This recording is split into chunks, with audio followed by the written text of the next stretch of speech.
And Benjamin Norton, everyone, thanks for joining us on the show. Very, very happy to have you, man. Thanks for agreeing to do this. I'm happy to be here. Thanks for having me. Yeah.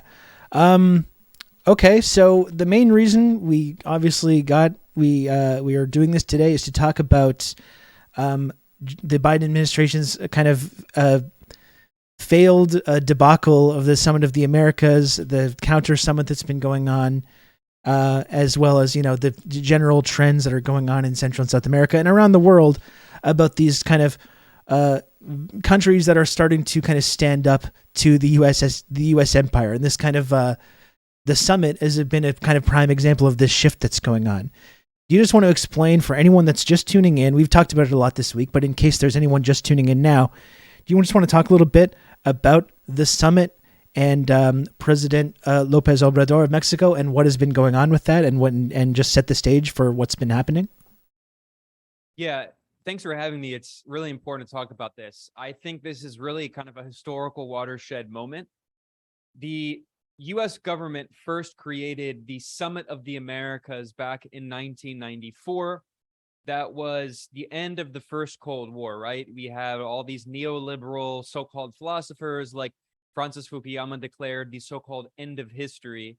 And they insisted that liberal bourgeois democracy with neoliberal economics would be the final form of all governments in the world.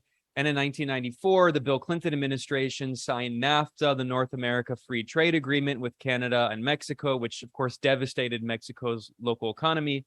And it also tried to push through a neoliberal trade agreement across all of Latin America.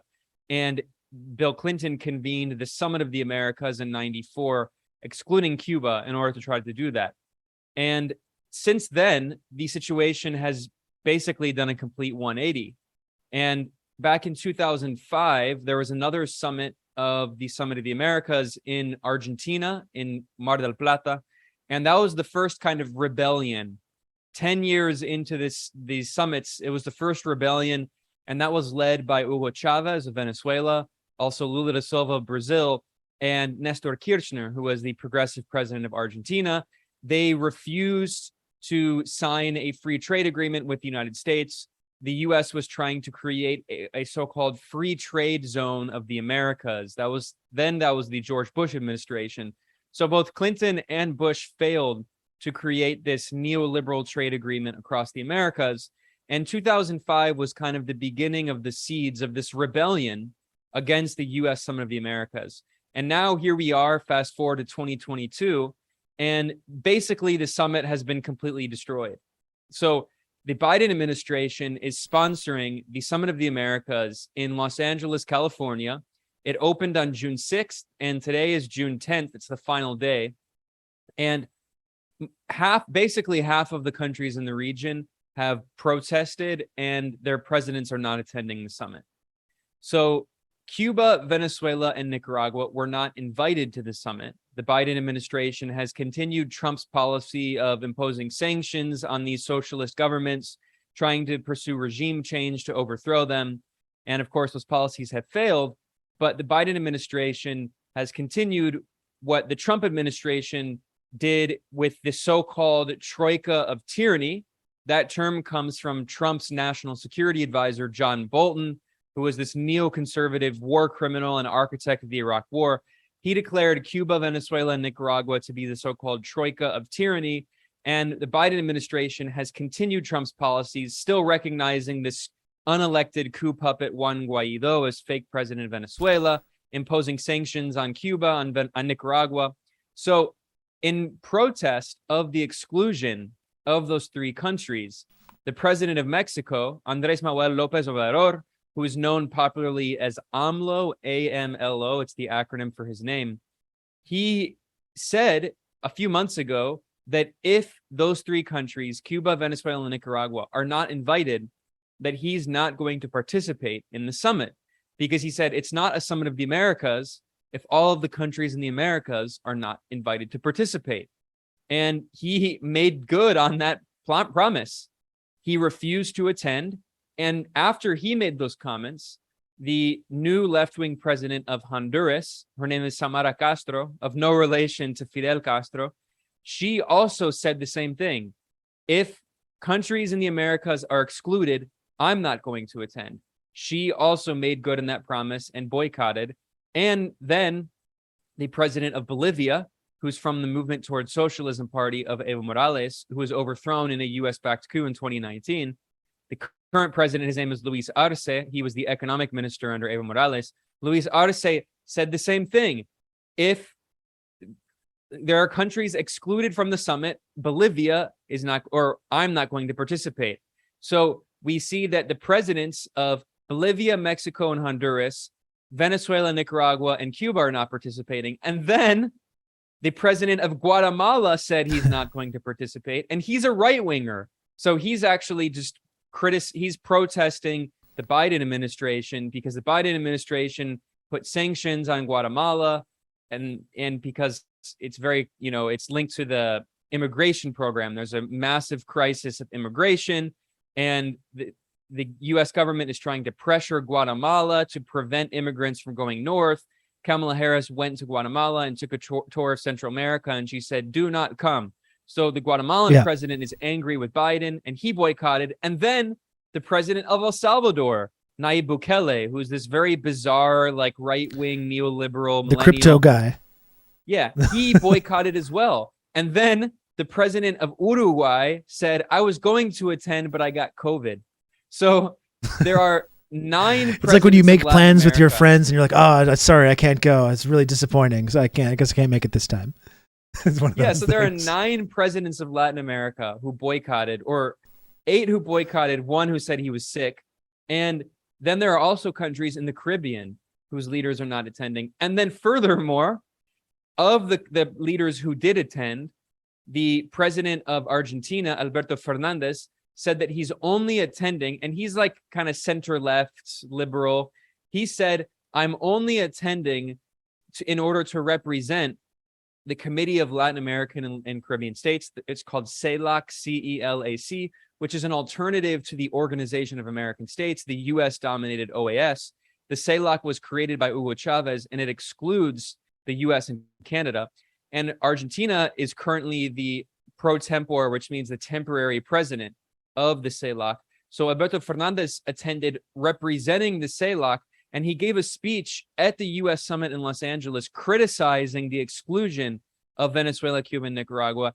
And Mexico's foreign minister gave a speech condemning the U.S. government for excluding countries. So basically what we're seeing is a full-fledged rebellion by Latin American and Caribbean countries against the U.S. This is completely historic. And of course, it's a major diplomatic disaster for Washington and the Biden administration specifically. Yeah, and like you're pointing out, it's not even necessarily ideological. It's like it's across the ideological spectrum. These countries are starting to feel more and more comfortable standing up to U.S. empire. And I think this is the interesting and exciting thing about this. Like you mentioned, it's really historic. This is not really something that we could have imagined, I think, even just a few years ago. And I know one thing that we cover on this show a lot, one thing that you cover often a lot as well in your platform, Multipolarista, is kind of this shifting global power balance and the decline of the U.S. empire. And I think it's a really interesting example, this summit, of that phenomenon kind of in real time, witnessing it in real time. That's what makes it kind of so interesting and exciting to follow this right now. Yeah, absolutely. I agree with what you said completely, except for one minor issue that I disagree with. You're right that it's not purely ideological, but it's still mostly ideological, just to clarify really quickly. Yeah. So of the presidents and the governments that boycotted, almost all of them are left-wing, excluding Nayib Bukele and Alejandro Giammattei, who's the president of Guatemala. Now, I should mention that the right-wing leaders in the region are attending the summit. Yeah. Jair Bolsonaro, who's the fascist leader of Brazil, he not only is attending, but has one-on-one meetings with Joe Biden at the White House. Also, the right-wing millionaire oligarch president of Ecuador, Guillermo Lasso, is attending. And the far-right narco leader of Colombia, Ivan Duque, who's closely linked to drug cartels, he's also attending. So it's pretty incredible because the U.S. government is talking about human rights and civil society and all this ridiculous propaganda. Meanwhile, the most reactionary, authoritarian, anti-democratic leaders in the region are sitting there, and all of the progressive leaders in the region are boycotting. So yeah, I Yeah. mean, you are right in the sense that if you look, for instance, at Nayib Bukele and Guatemala's president Jamatei, who are definitely kind of conservative, or they're definitely neoliberal economically, and also even Alberto Fernandez in Argentina. I mean, he's not a leftist. He comes from the Peronista movement, which is very complicated, and there's right-wing Peronistas and left-wing Peronistas. He's from the center, basically. He represents this kind of unifying centrist figure, and he certainly is not a sympathizer with socialism. He's certainly not a follower of Fidel Castro and Daniel Ortega and Hugo Chavez.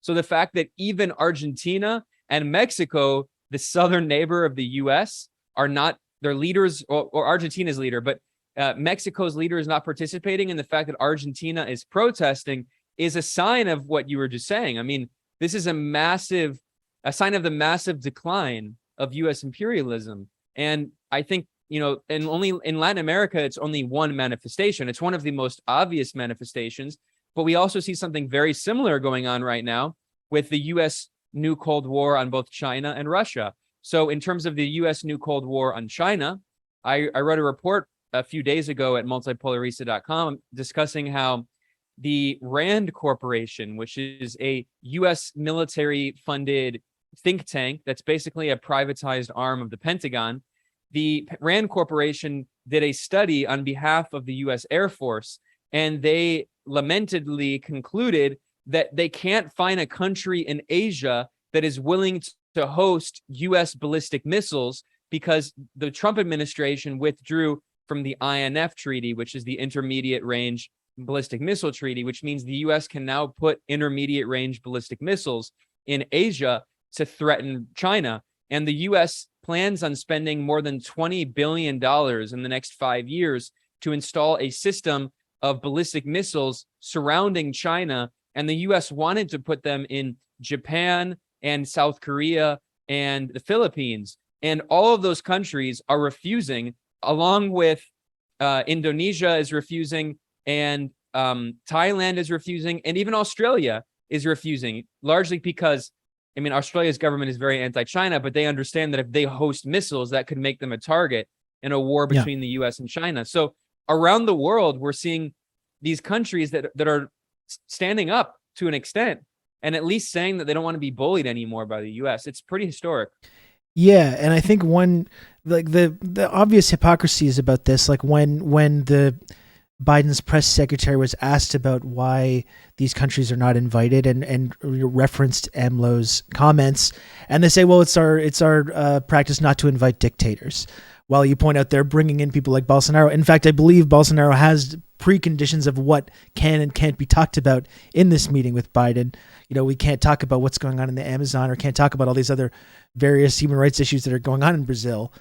And that's one of the amazing things as well about this summit, is the fact that we've seen at the summit. One of the most interesting things about it is seeing journalists such as Abby Martin directly asking people like Anthony Blinken about this level of hypocrisy, and about how the U.S. loves to lecture these countries, or use, for instance, press freedom as a benchmark of who's allowed to or not allowed to go to these summits, while also endlessly supporting Saudi Arabia and Israel as they openly assassinate Western journalists.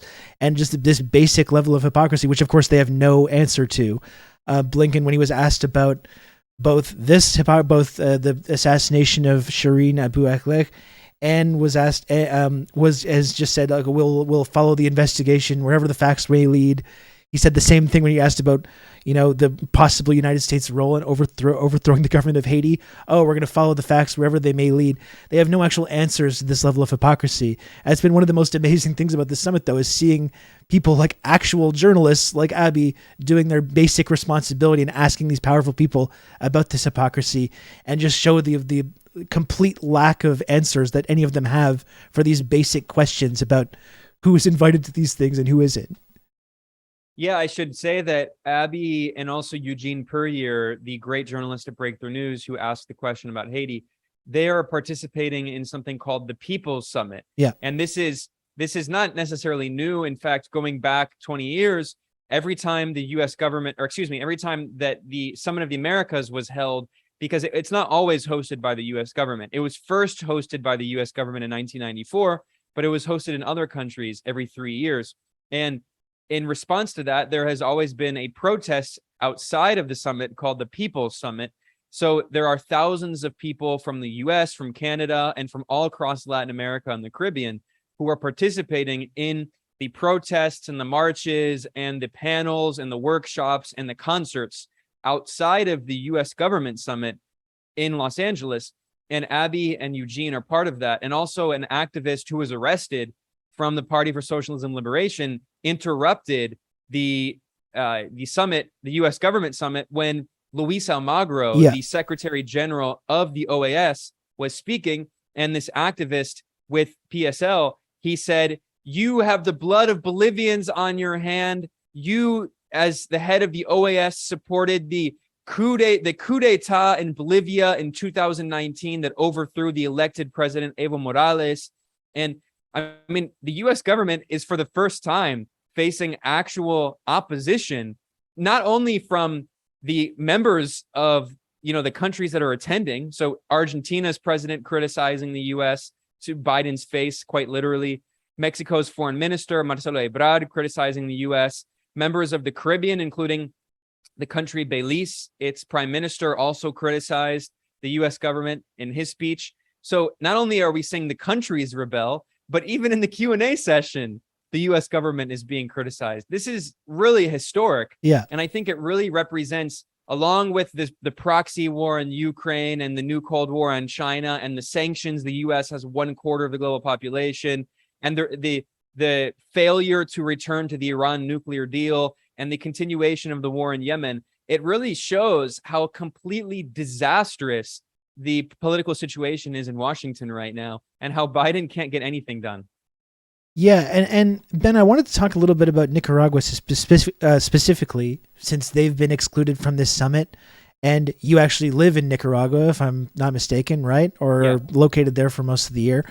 So I wanted to talk. Yeah, okay. So I wanted to talk a little bit about some of the problems that the United States government has been outlining as a way to talk about the reason Nicaragua shouldn't be invited to these summits, the attacks, the so-called attacks on press freedom, etc. Can you explain a little bit about what the government in Nicaragua has been doing that has upset the Western imperialists so much in the Biden administration, and like whether they actually do fit into that category or not? Well, anyone who knows the kind of basics of the modern history of Nicaragua probably knows about the Sandinista revolution in 1979, and then the US government through the CIA supporting these Contras, which is short for counter-revolutionary. That's what it means in Spanish, by the way, contrarrevolucionario, counter-revolutionary. So the CIA supported these Contra death squads in the 1980s who massacred civilians and used terrorism as a tactic and killed tens of thousands of people and devastated the economy. People know about that.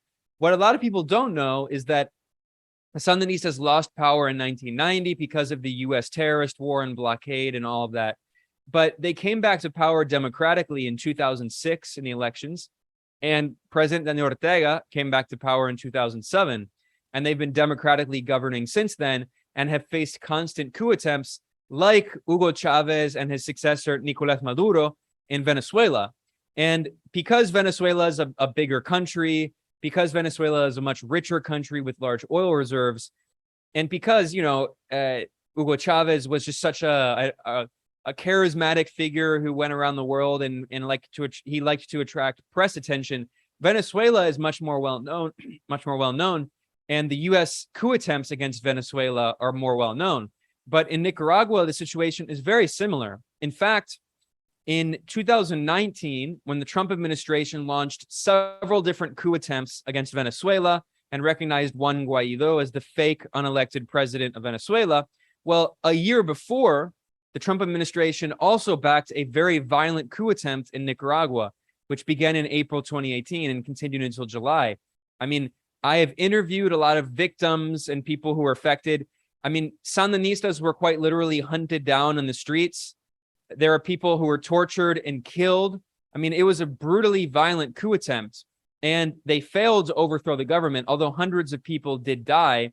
And yes, there were some of the coup plotters, I mean, people who were violently trying to overthrow the government, who were killed by the state security services. And then the Western propaganda outlets used that death toll to blame all of the deaths on the government and claim the government was killing its own people, not mentioning the violent coup plotters trying to overthrow the government, not showing the photos of them with guns and makeshift bombs and mortar cannons. So what happened in 2019 in Venezuela, and then again in 2019 in Bolivia, in November 2019 with the coup against Evo Morales, those same tactics were used in Nicaragua in 2018, but they failed. So that's another reason that it's not that well known, because when a coup fails, you know, of course, it's not as well known. If the coup had failed against Salvador Allende in 1973 in Chile, I mean, maybe Allende would not be as well known of a figure today. So in 2018, the coup failed and the Sandinistas held on to power, but the U.S. responded by imposing sanctions, because this is hybrid warfare. When hybrid warfare is the new kind of war that the U.S. wages around the world, because it can no longer do a lot of conventional warfare for a variety of reasons, and especially the threat of nuclear war. So instead, it uses economic warfare, legal warfare, which is called lawfare, like the coups in Brazil against Lula da Silva and Dilma Rousseff. Also information warfare through the media with propaganda and fake news. Cyber warfare with attacks on Venezuela and also Nicaragua's infrastructure, including an attack on Venezuela's electronic grid. So these are all part of hybrid war. And the U.S. government launched an economic warfare campaign against Nicaragua, imposing many rounds of sanctions. And then the U.S. government refused to acknowledge the legitimacy of the November 2021 elections that were held last November in Nicaragua. The Sandinistas won those elections. The U.S. government refused to recognize them. Now, finally, I'll say here that the U.S. propaganda is claiming that supposedly Nicaragua is a dictatorship because Daniel Ortega, yes, he has been in power since 2007, but he's democratically elected. He's been in power almost as long as Angela Merkel was in power in Germany, but no one ever calls her a dictator. Yeah. So they call him a dictator, of course, because he's not a U.S. puppet and because he's a socialist. And then furthermore, they call him a dictator because the government survived the violent coup attempt in which the U.S. government, I mean, we have evidence, CIA cutouts like U.S. Agency for International Development, USAID, and the National Endowment for Democracy, the NED. They spent tens of millions of dollars funding the organizations that led the coup attempt, and they also spent tens of millions of dollars funding insane propaganda outlets. They're not even, you can't even call them news outlets.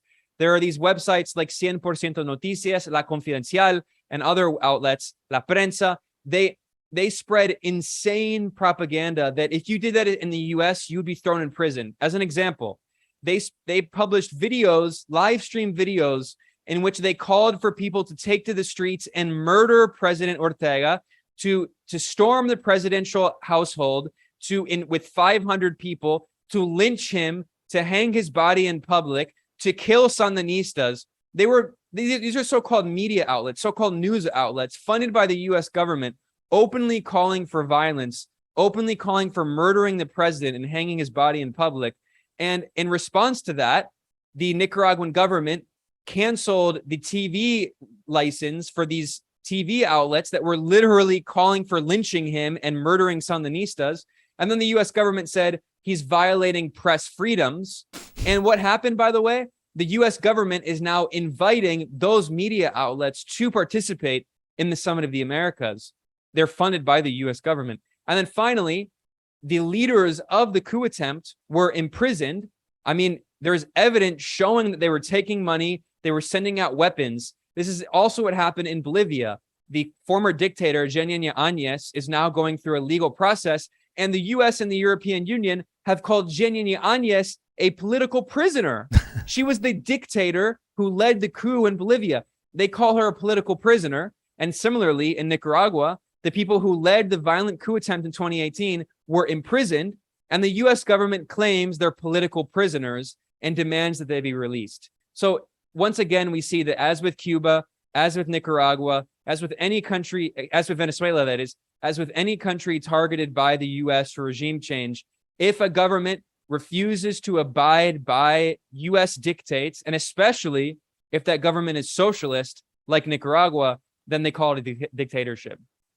Yeah, I think this is the really amazing thing about watching this, the sort of hypocrisy that emerges, and the basic question, I think, which is like, what right does Nicaragua or any other country have to resist U.S. imperialism? And it's like the West, the U.S., Canada is also involved in this kind of global criminal cartel. They have an endless right to engage in this kind of political interference, organizing these kind of color revolutions, funding media institutions, funding NGOs, either like from the government itself or private NGOs that do the work of the government for them, do the work of the national security establishment. We have endless right to engage in this kind of interference. And the moment any one of these countries says like, well, no, we're not going to allow you to do that, we'll actually take steps to remove these foreign-backed media outlets that are deliberately trying to destabilize and overthrow our society. And any response to this like relentless meddling is then used as part of the Western propaganda machine to accuse these countries of being authoritarian, being dictatorships, having no press freedom, when it's literally just these countries doing anything to push back at all against this relentless imperialist interference in their nations and in their sovereignty. I guess it's the frustrating thing, because that's been the kind of playbook for the West for a long time. And I guess the interesting thing now is that it's becoming more and more obvious to everyone like how this works. And there's more countries that are starting to willing to, regardless of the risk that they take on by taking these stances, there's more countries that are now willing to directly call this out and directly take actions to prevent their societies from being destabilized in this way. That's the really amazing thing about this moment. Yeah, and as for what you said about the U.S. kind of provoking this response and then using the response to accuse a country of being authoritarian, it's the same tactic that apartheid Israel uses against Palestinians, right? Yeah. It keeps Palestinians under permanent occupation, living in apartheid conditions. In Gaza, nearly 2 million people in an open-air prison. And then when they dare to respond against the daily violence that's meted out against them, the Israeli apartheid regime and its Western backers claim that they initiated the violence and that they're responding to so-called Palestinian aggression. It's exactly the imperialist tactic used by the U.S., that was used by the European colonialists when people tried to rise up against, the British Empire and the French Empire. It's this classic tactic used. And what's so insidious is that the U.S. does it behind the guise of democracy and human rights while coddling the worst dictators in the world, the most reactionary authoritarian leaders. I mean, like right now, Biden's meeting with Bolsonaro, and he's talking about human rights in Venezuela and Nicaragua. Well, he's meeting with a fascist leader who praises Pinochet. And by the way, Bolsonaro referred to himself affectionately. He said, "I'm Captain Chainsaw," referring to the Amazon. Meanwhile, Biden is talking about Nicaragua supposedly violating human rights. I mean, it is really peak hypocrisy. And I should say another point about hypocrisy. We've seen that at the Summit of the Americas, we've seen State Department officials repeatedly call for so-called press freedoms in Cuba, Venezuela, and Nicaragua. And specifically, the Assistant Secretary of State for Latin America, Brian Nichols, said that we demand that the U.S. government will stand with any journalist around the world who is in prison for doing their work. Meanwhile, Julian Assange, the world's most famous journalist, is a political prisoner being tortured, held in solitary confinement 23 hours a day. And his so-called crime is exposing U.S. war crimes. And yet the U.S. government is saying at the Summit of the Americas that it's standing on behalf of so-called journalists who are imprisoned, supposedly, although most of these journalists are not even imprisoned for the so-called journalism. They're imprisoned for participating in violent coup attempts. And the U.S. government says, well, we're going to advocate for their release. It's so incredible. I mean, I just can't think of something more hypocritical than that. Yeah, but I think the amazing thing is that people are around the world, especially in the global south, are becoming more and more comfortable with articulating this and with not playing this game anymore. I think it's interesting because you mentioned, the role that the United States government has played in Nicaragua over the last several decades, and specifically the role that the CIA and the intelligence community has played in arming and funding groups like the Contras, who carried out horrific human rights crimes, as part of this sort of destabilization process. I think there's kind of an interesting parallel there as well with what is happening in Ukraine right now, where you've had the CIA and the intelligence community.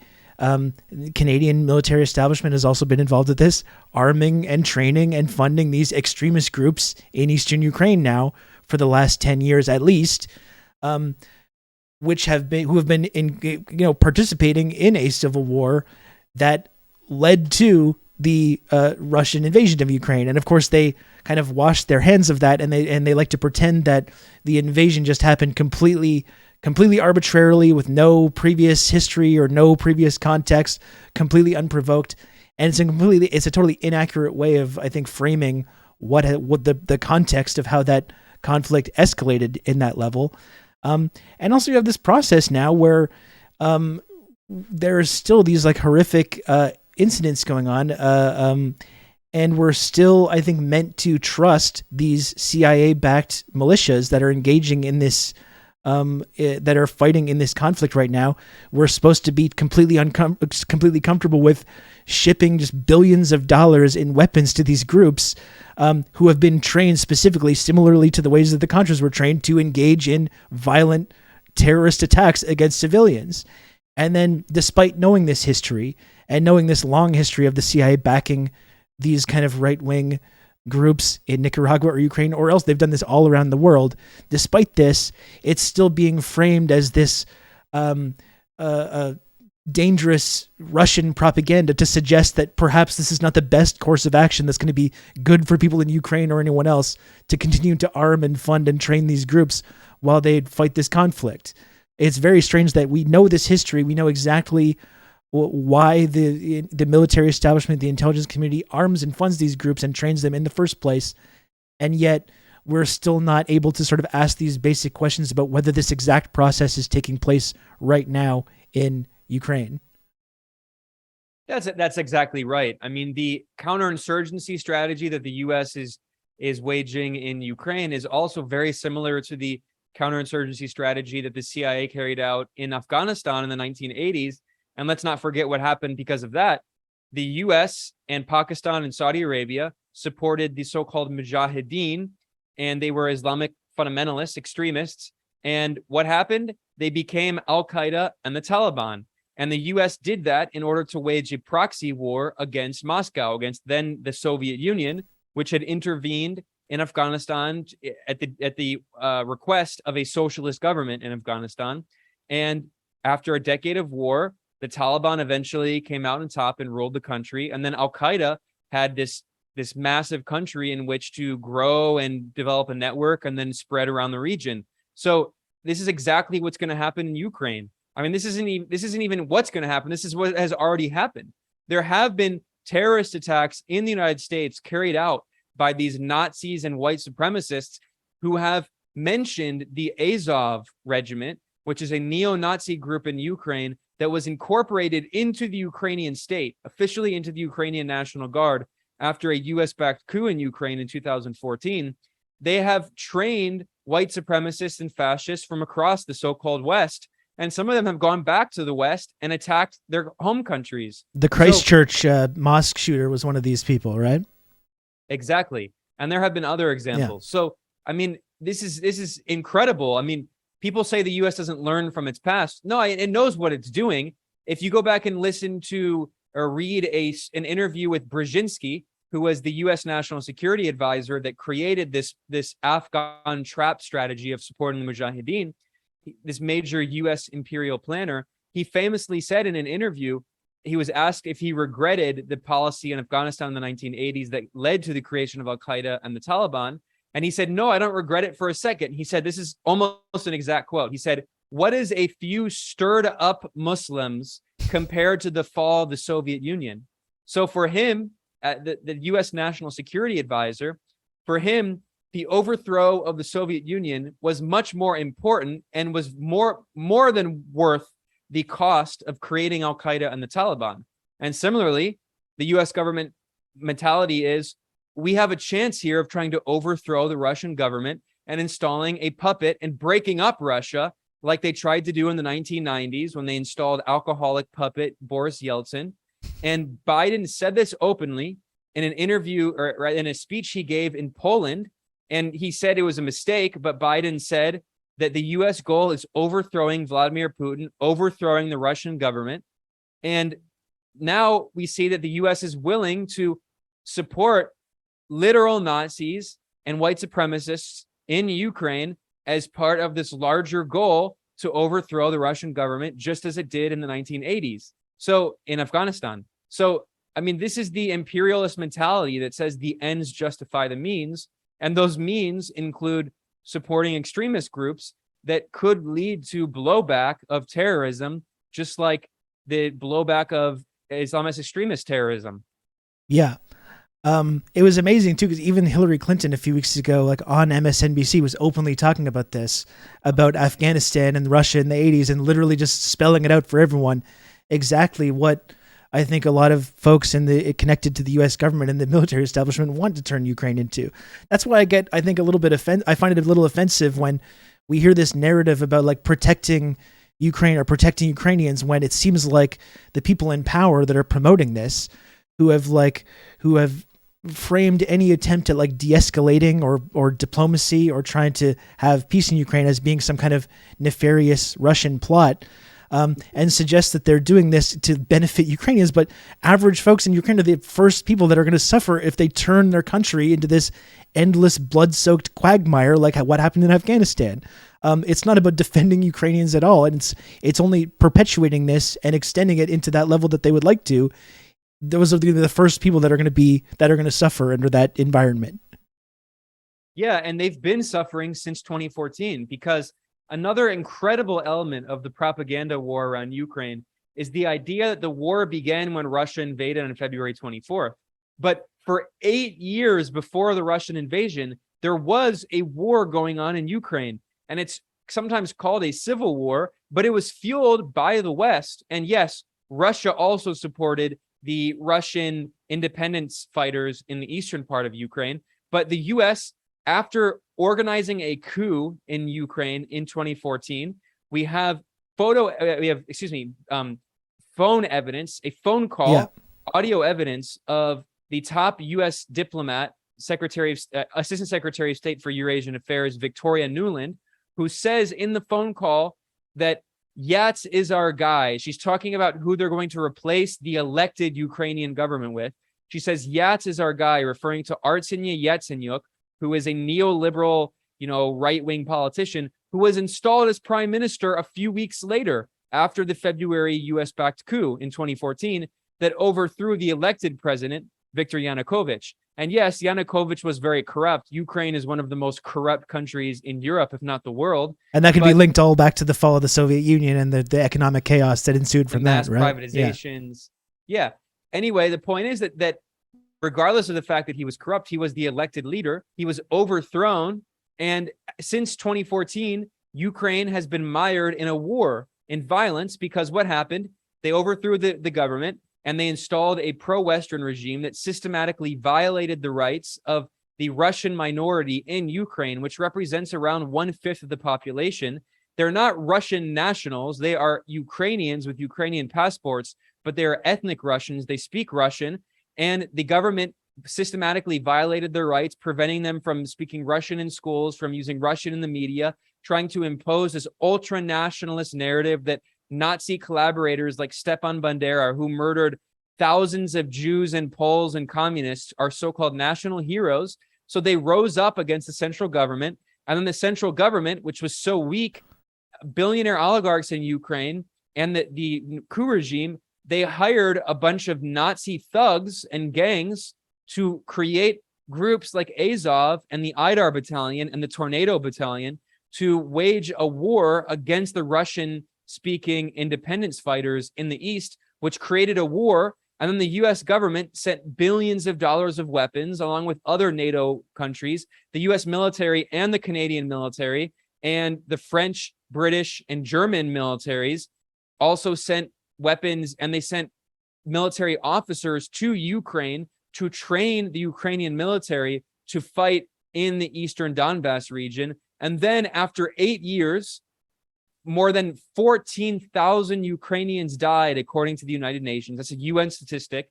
And the vast majority of the civilian casualties were in the Donbass. That is to say, they were civilians killed by the Ukrainian regime and its Western backers. And then after 8 years of that brutal war, Russia invaded and escalated the war. But those 8 years are completely erased. And then the 2014 coup is completely erased. And if you say it was a coup, then you're called in the New York Times a conspiracy theorist. The New York Times attacked me in an insane smear piece where they had a photo of my face crossed out with a red line because I said in an interview with a Chinese media outlet, I have nothing to do with, I'm a completely independent journalist, but I did an interview with a Chinese media outlet. I've done interviews with Qatari media outlets like Al Jazeera, with Lebanese media outlets, with Latin American media outlets, with Turkish and Indian media outlets. But I did an interview with a Chinese media outlet in which I said the US government organized the coup in 2014. And I talked about the phone call of Victoria Nuland, and the New York Times called me conspiracy theorist. So when they do acknowledge that history, it's only to attack people who are criticizing their own propaganda narrative. It's really incredible. Yeah, it is incredible. And like, you know, when we talk about this, I try not to absolve Russia for, like you said, escalating this conflict or any violence that's happened as a result of the invasion of Ukraine. But I do think it's been completely lost in the mainstream discourse about this context. And I think it's really interesting, I think, to point out the similarities between what the intelligence community has been doing in Ukraine in the last 10 years and what they've been doing throughout the world, including in Central and South America and places like Nicaragua for decades and decades. And I don't think it should be framed as being conspiratorial to point out these similarities and wonder if they're perhaps not engaging in the same strategy in Ukraine as they've engaged in throughout the world. Yeah, I guess just going back to the summit though, I think Cuba is another example of an interesting example of the failure of the Biden foreign policy. I think this is something I've been talking about where, you know, if you know anything about Joe Biden's career, you didn't have very high hopes for whether he was going to be a great president of the United States. One thing I did think, though, is that perhaps maybe just because Biden was vice president throughout the administration of Barack Obama, perhaps they'll just go back to the two good foreign policy decisions that the Obama administration made in an otherwise disastrous foreign policy overall, was to get into the Iran deal and de-escalate tensions with Iran, and as well as re-normalize relationships with Cuba. And of course, Biden has done neither of those things, and in fact has escalated tensions again with Cuba, which is just preposterous after so many decades of this kind of failed strategy of isolation and blockades.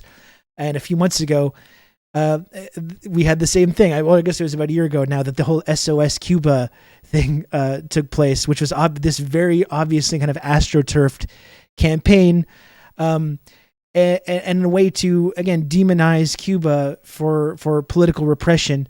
While, you know, like you pointed out, like we've seen clips just from these counter protests of protesters being tackled by police, that if those kind of images came out of Cuba or Nicaragua or China or anywhere else, would be nonstop being played on the media and being played over and over to talk about how terrible and authoritarian these countries are. But yeah, what do you make about that, about the sort of continuing refusal on the part of the U.S.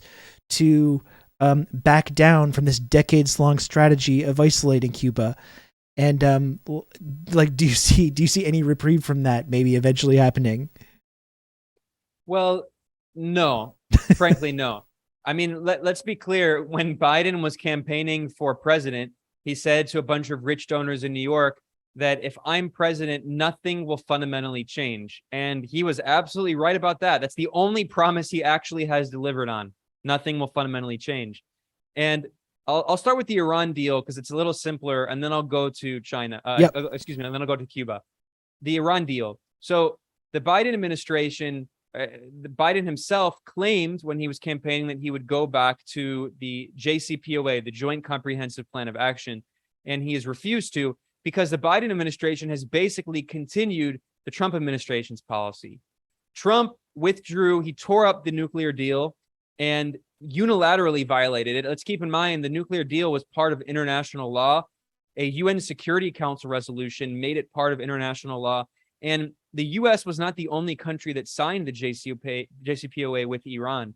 It was the 5 permanent members of the Security Council plus 1. So that is US, Britain, France, Russia, and China, plus 1, which is Germany. Also, the European Union was a signatory on the agreement. And then it was embedded into international law through the UN Security Council. So Trump violated that. And then Trump said, I will renegotiate a new deal that is better, because he claimed that the Iran nuclear deal was supposedly the worst deal ever and all this. So the Biden administration comes in and Biden's policy is the same. Biden's policy says, okay, we will only go back to the deal if we can renegotiate it. That's exactly what Trump said. The difference is that Trump said he wants a new deal, whereas Biden says, we'll go back to the new deal, but it has to be amended, which means a new deal.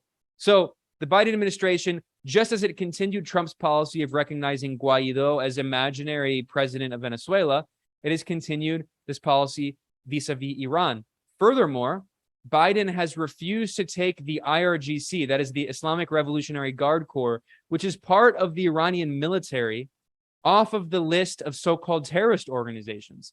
Trump put the IRGC on the list of so-called terrorist organizations. Biden has refused to take it off, which is a non-starter, which means Iran is not even interested in talking with the U.S. because the U.S. claims that its government is a terrorist organization because the IRGC is part of the Iranian military. That's like saying, that's like if China recognized the U.S. Air Force as a terrorist organization because it bombs civilians around the world. I mean, objectively, it is a terrorist organization. Maybe they should look into that. Yeah. Do that.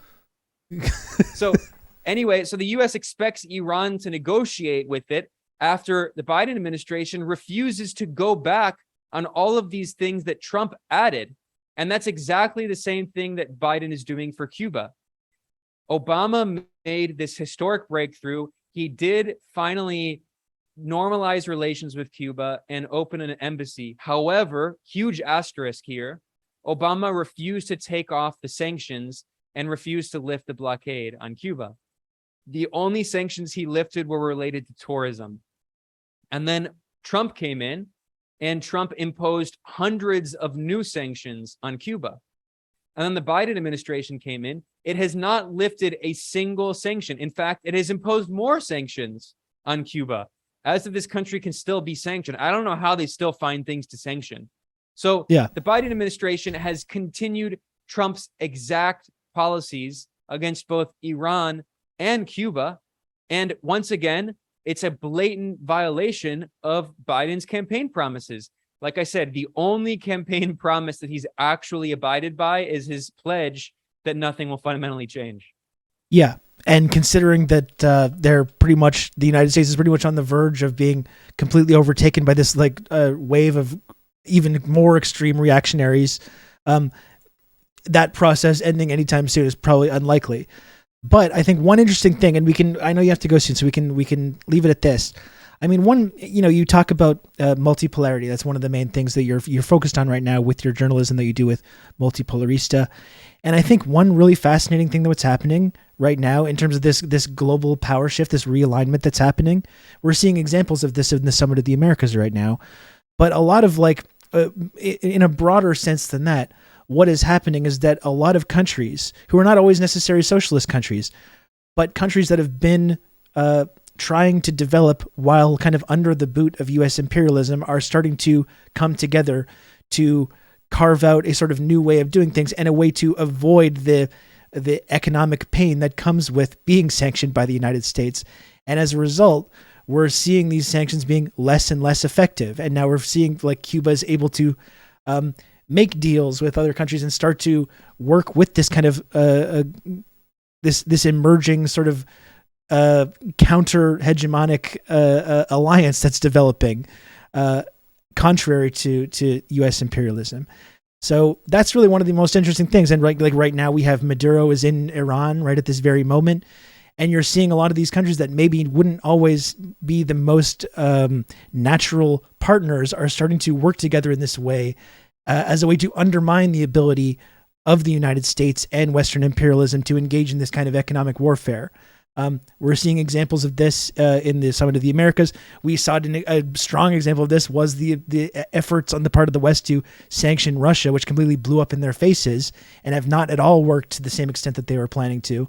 But right, this kind of like the fundamentally what is kind of developing right now, this kind of emerging multipolarity. It's providing countries like Iran, like Cuba, like Nicaragua, who have been affected and been devastated by this kind of hybrid warfare, are now starting to have an alternative and a way to come together to avoid the pain that comes along with these kind of sanctions and this kind of hybrid warfare. Yeah, that's exactly right. I began this discussion with you, Rob, talking about the 1990s and the Francis Fukuyama idea of the end of history, this, peak neoliberalism. That was the moment of total U.S. unipolar hegemony. The U.S. was the only superpower. It dominated the entire world. And the situation has drastically changed in the 3 decades since then. And not only politically, not only militarily, but even increasingly economically. Now, I don't want to overstate things. The US dollar is still the de facto global reserve currency. It's still used in the majority of transactions for trade internationally, but we're seeing a decline in the use of the US dollar. Even the US dominated International Monetary Fund, the IMF, has acknowledged the decline of the use of the dollar in international trade, and also the decline of the use of dollar in foreign exchange reserves held by central banks around the world. And we're seeing the rise of other currencies like the Chinese yuan. China is buying Russian energy in the Chinese yuan. Even Saudi Arabia, is talking about listing its oil in the Chinese yuan in addition to the US dollar.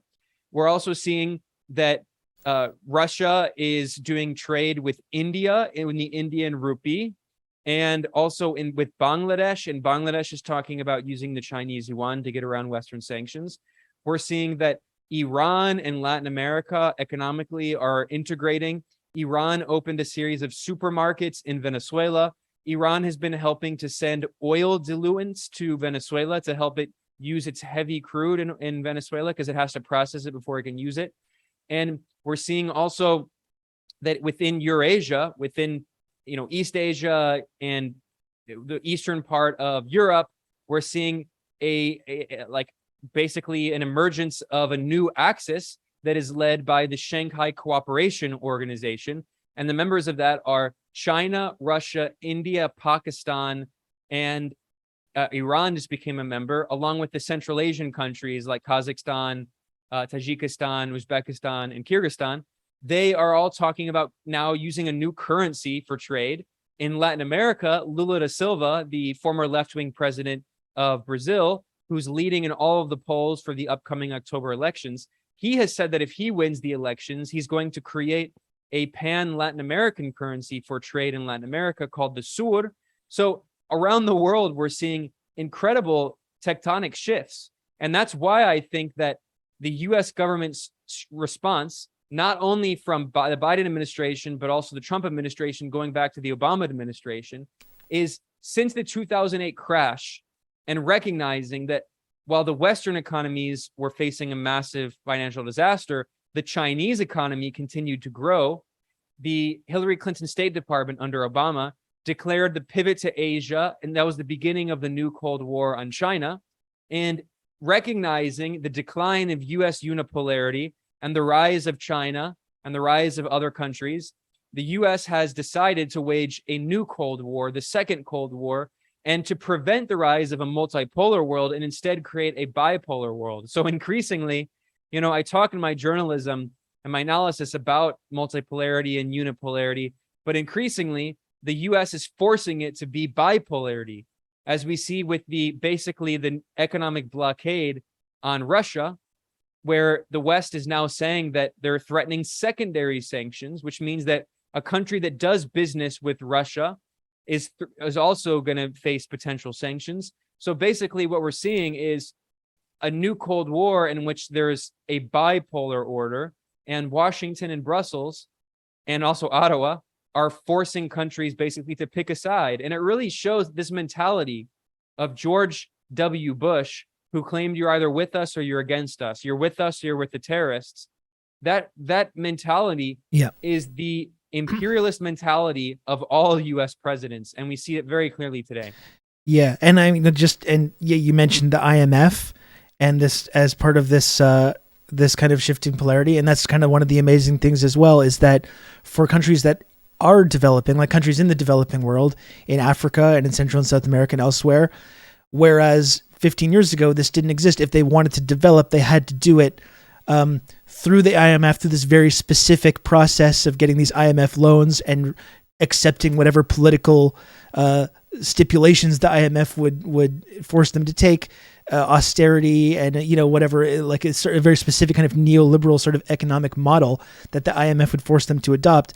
Suddenly, in 2022, now there's this alternative for these countries all around the world who can sign on to the Belt and Road Initiative and do not even have to go through the IMF or go through the West at all. And the amazing thing, I think, is like with the long history where we can know exactly how the IMF has like used this kind of ironically debt trap diplomacy, which is what they now say China is doing, but that is exactly what the IMF was doing for decades. All these countries in the global south know exactly how this process works. And you have people in America or the Canadian government kind of looking around, scratching their heads going, why is no one going with our development model anymore? They can't understand it. But it seems really clear why all these countries are choosing to sign on to the Belt and Road Initiative rather than this Western style development. And that's exactly, I think that's another strong pillar of why this new Cold War is happening in the first place, because that's an unacceptable state of affairs for Western imperialists. Yeah, Rob, I mean, this actually is a perfect link back to how we began this discussion with talking about the Summit of the Americas and Central America.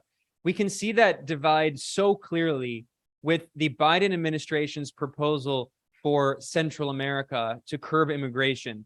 So the majority of Latino immigrants who go to the U.S. come from Central America, specifically the countries Honduras, El Salvador, and Guatemala, which have been devastated by U.S.-backed wars, by U.S.-backed coups, and by neoliberal policies. Of course, Nicaragua, which has a socialist government and is a neighbor of Honduras and El Salvador, doesn't contribute nearly as many refugees and immigrants because it's a stable country. But anyway, so the U.S. government, the Biden administration, created something they call the Biden Plan for Central America.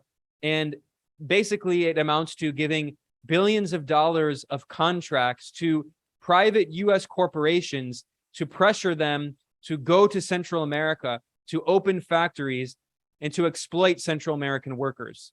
That is the U.S. government solution for dealing with immigration. It's to create jobs working in sweatshops for U.S. corporations who are getting contracts from the U.S. government as well.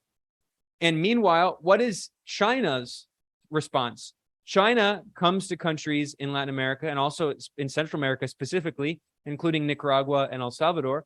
And China says, what do you need? What infrastructure do you need? What are your problems with water and roads and healthcare and electricity?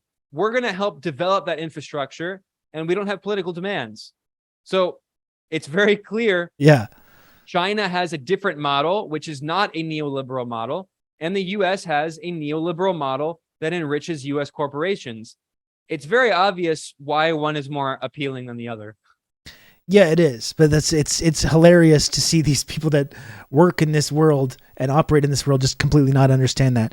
By the way, just one final point as well, which is that an interesting kind of connection also is that Ukraine famously was stalling their signing of their most recent round of IMF loans when the whole Euromaidan incident and the coup happened in the first place, and the whole Ukraine conflict kind of kicked off. Kind of funny how that works, isn't it? But yeah, well, and specifically, Rob, really briefly, I'll explain that in late 2013, before the protests began that became the Euromaidan coup, the elected president, Viktor Yanukovych, again, not some kind of left-wing hero, but he was elected. He was discussing becoming a step toward integrating with the EU and integrating with the Western European economies. And he was talking about signing this agreement with the EU. And in order to sign the economic agreement, the EU demanded that he impose a series of neoliberal policies, including cutting subsidies, cutting Social Security, and all of these policies that were, for him, even though, again, he's not a leftist, they were just a non-starter because his people would rebel against him. They were very unpopular policies of austerity. So in response, Russia recognized that this was an opportunity to offer him a sweetheart deal, and Russia offered Ukraine a much better, a much more favorable agreement that didn't have the same neoliberal conditions. So Yanukovych went with Russia. And that's what set off the protests by these Western-backed NGOs and by these pro-Western liberals living in Kiev, who are often much more wealthy and have Western passports. And that started the protests. And then the protests became increasingly violent and were co-opted by these neo-Nazi forces and right-wing extremists. And that led to the coup.